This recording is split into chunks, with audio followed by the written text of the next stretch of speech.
เมื่อกว่า10 ปีที่แล้วตอนที่อยากเป็นนักเขียนเราไม่ได้มองถึงเป้าหมายไกลเลยเราแค่อยากเขียนอยากจะถ่ายทอดตัวเราออกมาในรูปแบบของงานเขียนและโชคดีมากๆที่เราได้มีพื้นที่มีความกล้ามีคนที่ให้โอกาสที่จะทำสิ่งนั้นในทันทีไม่รู้ว่าเป็นเรื่องดีไหมนะแต่ด้วยความที่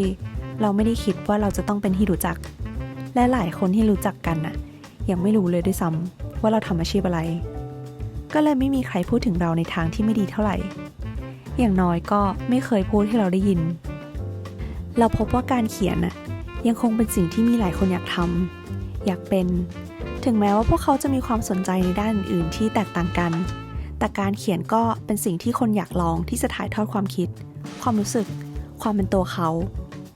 อาจจะเป็นอิทธิพลจากการที่ได้อ่านอะไรดีๆและสงสัยว่าบางทีพวกเขาก็น่าจะทำได้และเราก็คิดว่ามันเป็นอย่างนั้นแหละเราคิดว่าพวกเขาน่าจะทำได้จริงๆสิ่งที่เรากำลังจะใช้ฟังเนี่ยมันไม่ได้มาจากความรู้สึกว่าเราเป็นนักเขียนรุ่นพี่นะเราไม่ได้มองตัวเองในเลเวลที่จะให้โอวาทหรือว่าคำแนะนำที่จะบอกได้ว่านี่เป็นสูตรสำเร็จแต่ในฐานะคนที่ชอบเขียนทั้งงานที่ไม่มีคนอ่านและไม่ได้เงินและยังคงหาเลี้ยงชีพผ่านการเขียนอยู่เนี่ยก็คิดว่าสิ่งนี้อาจจะมีประโยชน์กับคนที่อยากลองเขียนดูก็ได้อย่ากลัวที่จะถ่ายทอดความเป็นตัวเองงานเขียนที่ดีส่วนหนึ่งควรมีความจริงใจอย่างน้อยก็จริงใจกับตัวเองสิ่งนี้อาจจะฝึกฝนได้ผ่านการ daily free writing เขียนแบบไม่คิดมากในช่วงเวลาประจำวันหลังตื่นนอนก่อนนอนหรือเวลาว่างที่เราจะได้อยู่คนเดียวสัก10 นาทีในแต่ละวันระบายความรู้สึกนึกคิดลงไปในไดอารี่ด้วยการเขียนแบบไม่หยุดพักจะไม่กลับไปอ่านก็ได้แต่ถ้าได้กลับไปอ่านอีกครั้งเราอาจจะรู้จักตัวเองมากขึ้นมันเหมือนเป็นการคุยกับตัวเองผ่านการเขียนซึ่งเราอาจจะได้รู้หรือได้ยินบางเรื่องที่เราเคยไม่แน่ใจมาก่อนได้พูดในสิ่งที่ไม่กล้าบอกใครและได้ฟังอย่างไม่ตัดสินจริงๆสิ่งนี้มันทำได้แค่ระหว่างตัวเรากับตัวเราเท่านั้นการยอมรับกับตัวเองว่าคิดอะไรมันจะทำให้เราใช้ชีวิตได้ง่ายขึ้นอย่างน้อยก็สำหรับเรานะเราพบว่ามันมีการเขียนบางรูปแบบที่ต้องการแพทเทิร์นและความเป็นทางการซึ่งเราจะไม่ได้พูดถึงมันตรงนี้แต่เราอยากจะพูดถึงการเขียนอย่างมีเอกลักษณ์เขียนเพื่อความบันเทิงเขียนเพื่อเราจะได้เป็นตัวเราถึงแม้จะอ่านหนังสือดีๆมามากแค่ไหนพยายามอย่าเป็นใครคนใดคนหนึ่ง 100% นอกจากตัวเราเองแต่มันไม่ได้ง่ายอย่างนั้นหรอกที่พูดแบบนี้เพราะว่าเราเชื่อว่ามันอาจจะเป็นไปไม่ได้ที่คนที่อ่านอะไรมาเยอะๆจะไม่มีเซนส์ของนักเขียนที่เขาชอบเลยแม้แต่น้อยแต่มันคงจะดีกว่าถ้าเราจะมีความผสมผสานของสิ่งที่เราชอบและตัวเราเองด้วยในงานสร้างสรรค์ใดๆก็ตามที่เราทำอย่างที่เราเมนชั่นไปว่าคนอยากเป็นนักเขียนส่วนใหญ่เป็นนักอ่านการจะบอกให้คนที่อ่านหนังสืออยู่แล้วอ่านหนังสือมันอาจจะฟังดูซ้ำซ้อนแต่มันก็คงต้องเป็นอย่างนั้นอย่าเพิ่งหยุดอ่านแค่เพราะเราก็เขียนได้การอ่านที่หลากหลายก็สำคัญมันทำให้โลกของเราไม่แคบ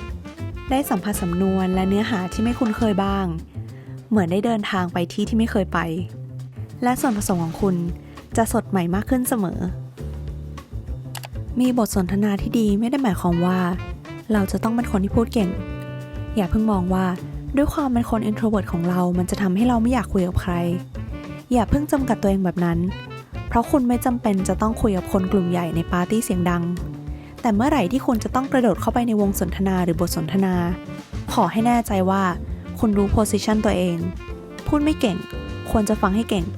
สังเกตให้เป็นมันเป็นทักษะสังคมที่คุณอาจจะไม่ได้อยากมีแต่มันจะช่วยชีวิตคุณได้ในวันที่บังเอิญต้องไปเผชิญกับสถานการณ์ที่หลีกเลี่ยงไม่ได้คนที่ฟังเป็นและได้ยินแม้แต่สิ่งที่คนพูดไม่ได้พูดออกมามันจะทำให้คนคนนั้นอ่านสถานการณ์ออกวิเคราะห์เป็นและรู้ว่าควรพูดอะไรตอนไหนเมื่อถึงเวลาที่จะต้องเป็นคนพูดออกไปบ้างเราเชื่อว่าคุณจะมีวัตถุดิบเยอะมากและคุณจะเลือกใช้มันเป็นถึงตอนนั้นแม้จะไม่ใช่คนพูดเก่งแต่คนก็มีบทสนทนาที่ดีและน่าสนใจกับคุณได้นักเขียนส่วนใหญ่ที่เรารู้จักจะใส่ใจกับอะไรบางอย่างไม่เหมือนกันซึ่งมันเป็นคุณสมบัติหนึ่งที่ดีของการทำงานสร้างสรรค์ไม่ว่าจะทางไหนก็ตามงานสร้างสรรค์สำหรับเราไม่ได้หมายถึงในแง่ของศิลปะอย่างเดียวแต่ในแง่ของวิทยาศาสตร์คณิตศาสตร์ไสยศาสตร์หรือศาสตร์ไหน ก็สร้างสรรค์ได้ แต่ความสร้างสรรค์จะมาก็ต่อเมื่อเราใส่ใจ เราเคยอ่านหนังสือชื่อ The Art of Noticing Rediscover What Really Matter to You โดย Rob Walker ซึ่งเรายังอ่านไม่จบ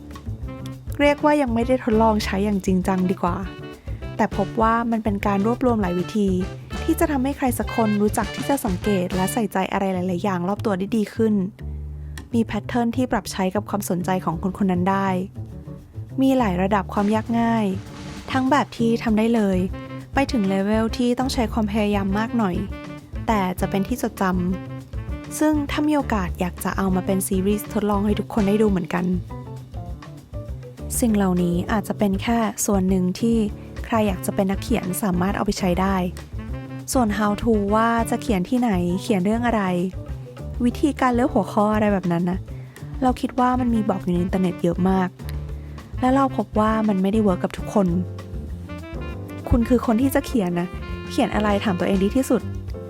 และแพลตฟอร์มที่หลากหลายในยุคนี้มันมีความเป็นไปได้เยอะมาก ที่จะทำให้งานเขียนไปอยู่ในรูปแบบต่างๆ หรือจะกลับมาสู่หนทางที่เรียบง่ายที่สุด อย่างการจับปากกาดินสอ และเขียนบนกระดาษ ก็ไม่ได้ทำให้ความเป็นนักเขียนของใคร น้อยไปกว่างานเขียนที่ได้รับไลค์เป็นล้านในโซเชียลมีเดีย ลองคุยกับตัวเองดีกว่าว่า คุณจะเขียนไปทำไม แล้วคำตอบพวกเนี้ยมันจะมาเอง